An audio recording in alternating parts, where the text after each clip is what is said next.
Hi, this is Dennis with Second Chance Tackle. We're in May. I want to thank, before I start, the first responders that are out there, all first responders, all essential employees that have been doing so much to try and help us get through this pandemic. We're continuing to do our pandemic projects here to keep everybody entertained and at home. And we're going to work on one today, which is the Penn Silver Beach 99. Now, this is kind of an oddball. Most of the other ones that we do have been in some kind of a series and have had brand extensions. We just did one. It was the Surfmaster 100, which this one's similar to. This is also Mike's. We did the Surfmaster 100 for Mike, a viewer. But this one is a standalone. It was kind of a one screw take apart for the Penn Long Beach 65. That's probably the best way to describe it. It had the features that enabled you to change a spool rapidly, but other than that, it's pretty much the Long Beach 65. So, with the first responders, I have a standing offer out there in the month of May that says if you've been out there helping to fight the coronavirus and haven't had time to do a reel repair or even send your reel out for repair, that you can send your reel to me, send me your favorite reel, or one that's broken that you would like to have serviced and worked on and fixed again, and I will repair that reel for you at no charge. So my business card will follow the video here, and I encourage you to take advantage of this as my way of saying thanks for all you're doing. We're starting here by taking off the external pieces. You saw me remove the set screw, the handle screw, the handle, and now we're going to remove the star adjuster. And this can be done in two ways. This is a one screw take apart, so you can actually take the piece off by taking the screw, backing it off counterclockwise, pulling it out. In this case, I probably had it off already. I think I did for my other video. Let's put it back in and show you. Pulling it out, a quarter turn, and then it will spring out, and that'll give you easy access to the side plate. So the 99 was a one and done reel. This one was meant for casting. It's got a plastic spool on it, but it also did come with a metal spool. This reel was first introduced in 1940, not long after the Penn Reels Company was founded, and it was made until about the 1980s. So anytime you find a Penn Long Beach 99, you're going to know that that reel was made in the United States. Penn moved its production overseas to China in 2005. There is a condition issue here. There's some minor wear on the clicker, and this is a fused clicker. A lot of people ask me that question, can I replace the click tongue on this? The answer is no, that's peened in there. You really do need to remove the side plate in order to do that. Some folks have taken to drilling this out, and there is a replacement click tongue for the 209, I believe, the modern 209. You would buy the click button, the screw, and the click tongue and replace that. I don't do that. I'll either generally remove the side plate or just live without the clicker. But if that's something that, if let's say you're trolling or something and you need the click tongue, know that if you've got a worn one, there's very limited options there. Check the inside. The inside's clean. This is another reel that Mike purchased off of eBay. When I get these open frames, whether it's the Jigmaster, the 99, the Surfmasters, the Squidders, whatever, I always make sure that these screws are tight, because if they've been used on a boat, the vibration from the boat tends to loosen these screws. And these screws are only 1/4 of an inch long, so there's not a lot of grip and grab or anything in there. So you want to make sure that as you're doing your service, those things have been tightened up. So I'm going to just put a little grease onto this spool shaft. I could have done on the other side. I put the grease into the bearing, but it doesn't hurt to put a little grease onto the tongue there while we're at it. So this is of all of the single screw take aparts, this is the one that didn't last the longest. This one and the Surfmaster 250. The Surfmaster 250 was this Jigmaster with a lower speed, and actually the Surfmaster 250 predated the Jigmaster. It was also introduced in 1940-41. And when the Jigmaster came out, it came out with a higher speed. The gear ratios on these are 3-to-1, and when the Jigmaster came out at 4-to-1, and in the same frame and sharing a lot of parts that the Surfmaster 250 did, nobody wanted the lower speed. They went to the higher speed Jigmaster, and the Surfmaster was discontinued not too long after that, I think the 1980s. The Jigmaster is the only single screw take-apart system left. All these other reels, including the Silver Beach 99, are discontinued from manufacture. Okay, this one has a coil spring. That means that this reel was made after 1957, even though this one was introduced in the 1940s. And the reel inside looks pretty clean. I always get that question from folks, you know, should I be buying a reel off of eBay? And I think my responses are generally, I don't know why you shouldn't. Just, you know, buyer beware.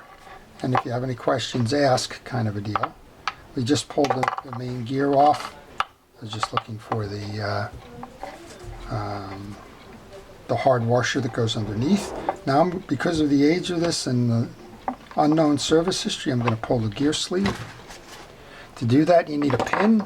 This is a pin. You can't buy this in the market. It happens to be an old travel set of tools, and it had a little screw handle that got lost somewhere along the way. Or maybe it continued on its travel journey when this one was left behind somewhere. I don't know. But at any rate, it's ideal for what I do. And I'm just going to tap that pin out.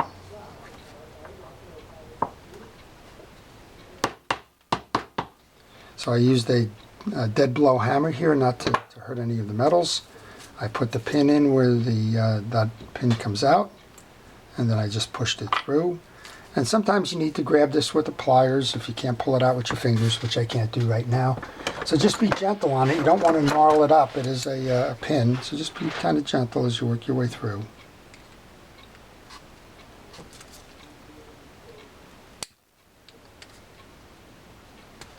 There you go. That's the pin you're working with.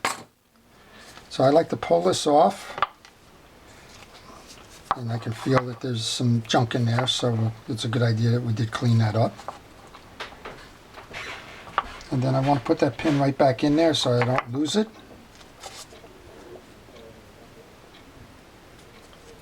Just want to get it started, and that's the way I'll put it in. Because I felt that junk buildup in there, I'm going to flood that with some WD-40 and just let it sit on my bench. I'm also going to put that on here. You can see the shellacked grease that's on this bridge, so let's get that off. I'm going to use WD-40, and I'm going to use 4.0 steel wool just to clean that up. So these parts are interchangeable, but it's interesting to note on this one, remember when I was looking for that hard washer, it's kind of stuck here.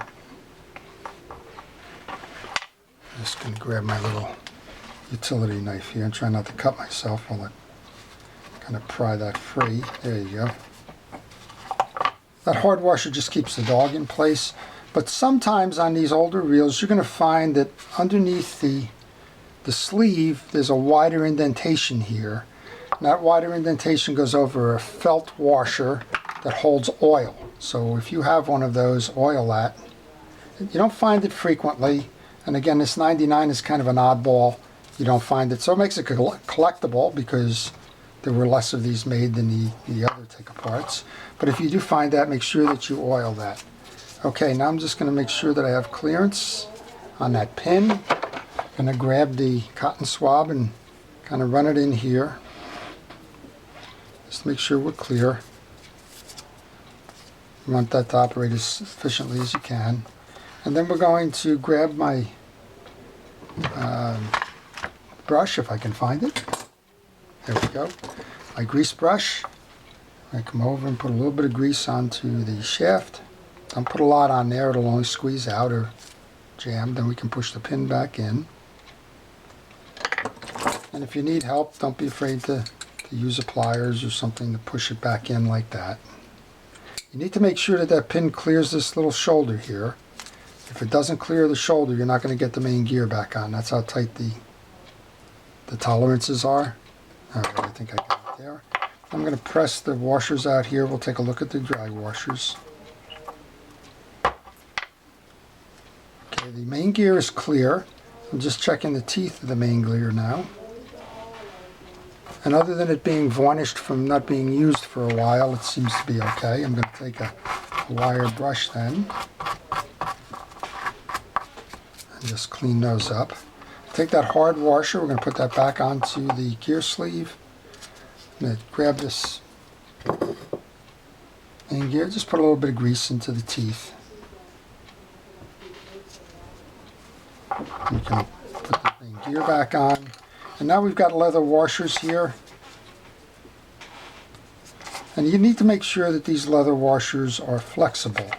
You don't, there's nothing wrong with it being a leather washer. And actually somebody just commented on my, on one of the real repairs that they had a leather washer that was worn.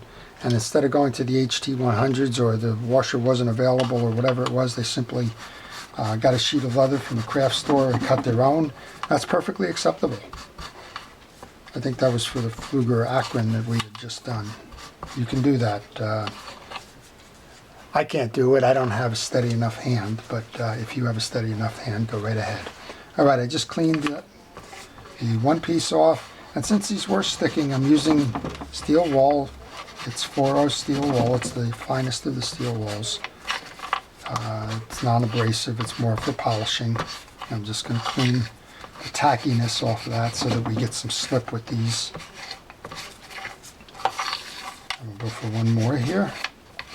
There's two rectangular washers, and there's one with ears on it, and you need to know the sequence to that in order to do this properly. So let's go over that. We have a leather washer. All you want to do is make sure that you have flexibility in that washer. As long as you do, and as long as there's some meat on it, that washer is fine.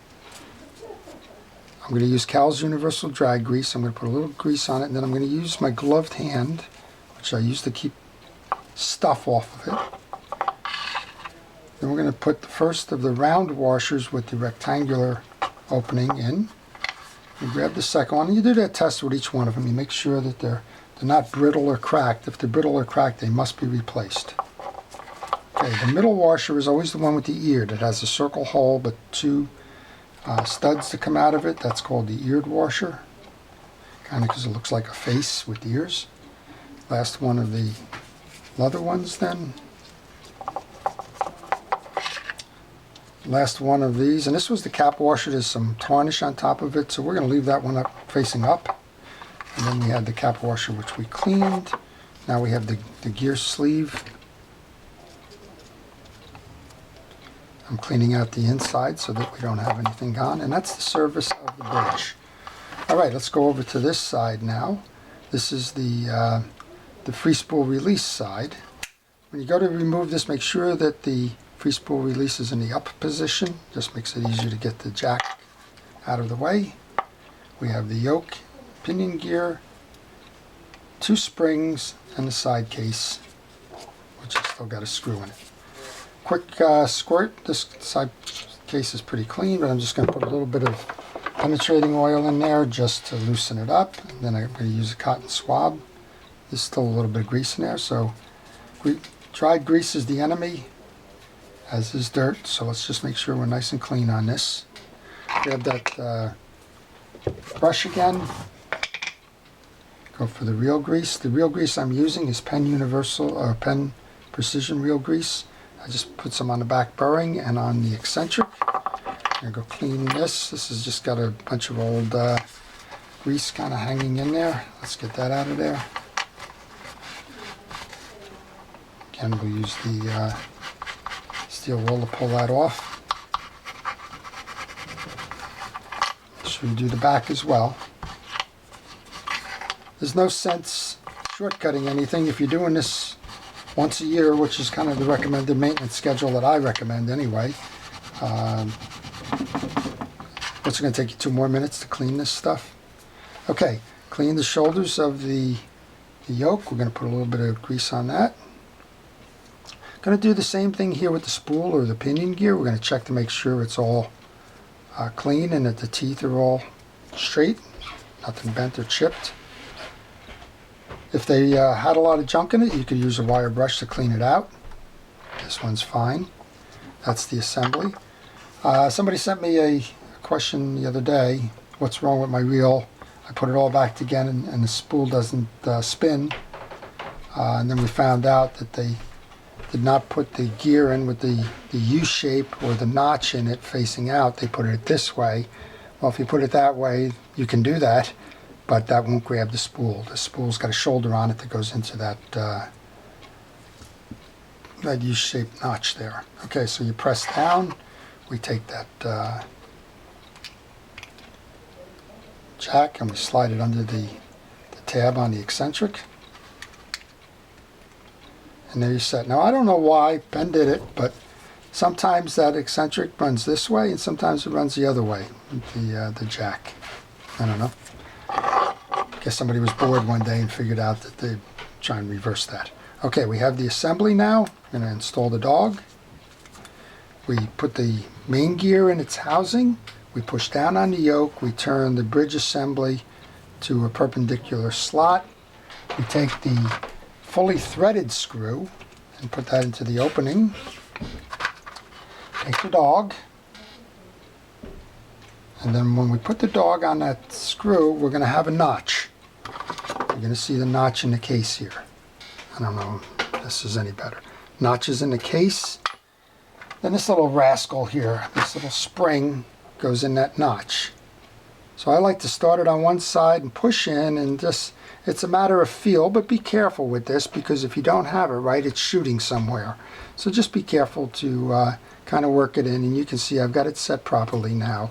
And then you can continue the rotation until you have your holes aligned with the spool, with the screw rather, and then turn it over, holding the piece so that it doesn't shoot out. And then start this with just a partial turn, just to get it started. You don't want to put them all down and all tight until you have all 4 screws in. And I use a kind of an opposing X pattern to do that. I call it northeast southwest. Now I'm using a pick here to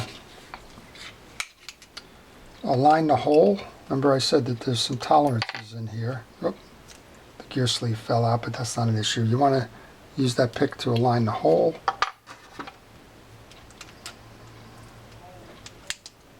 And you should be able to start this screw.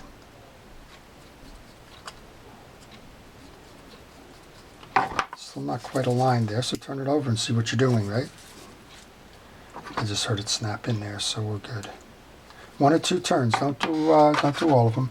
Fully threaded again, below. This would be below, right?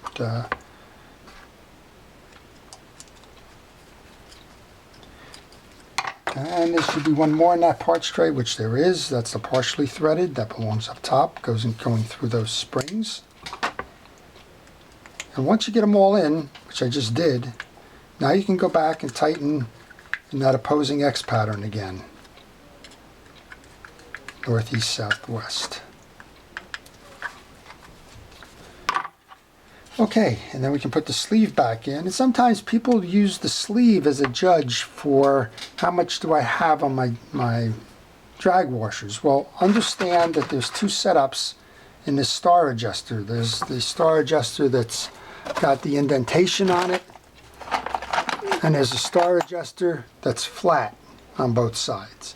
So if you're looking at this and you were flat on both sides, you'd be concerned because there's not a lot of clearance between the little bezel here and the gear sleeve, but you've got the 1/8 of an inch here inside on that dugout.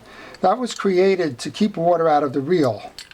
The other one that has the flat side, that's exposed, and if it's exposed, more water can come in. So this one's kind of a double safety prevention, water prevention method there. So don't be afraid of that, but know that if you are using that to judge what's left on it, know that know whether the handle has the or the star adjuster has that indentation in it. Well, that was interesting. I was going to go put a set screw in without putting the handle screw on. Well, there you go. All right, so let's get that handle screw in. And be careful with these. You got to get them threaded properly, because if you don't, it's going to cross thread, and if it cross threads, you're going to wind up with replacing the bridge.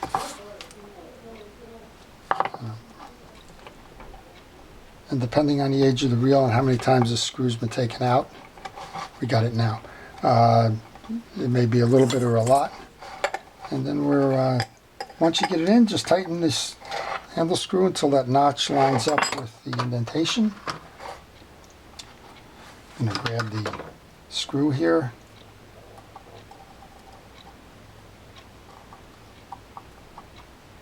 Try and get that in a little hole there.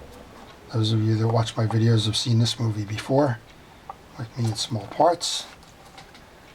Okay, tighten that down. Give it a trial. Spinning nicely. There's one more part that you need to lube that you can't do before you put it together, and that's to get a little bit of grease onto the face of the jack. That's going to slide under the bridge here. Once you do that, we can put this all together. Tighten back this side plate screw. All right, Mike, we're 2 for 2 on your reels. These are beauties. They're all ready to go fishing again, and the only thing to report back to you was old grease and grime collectively. So there we go. So if you're a first responder and you have a reel that you haven't had a chance to work on or even get repaired, and you have been working tirelessly in this epidemic, then please send the reel to me. I will service it at no charge. The information follows on my business card.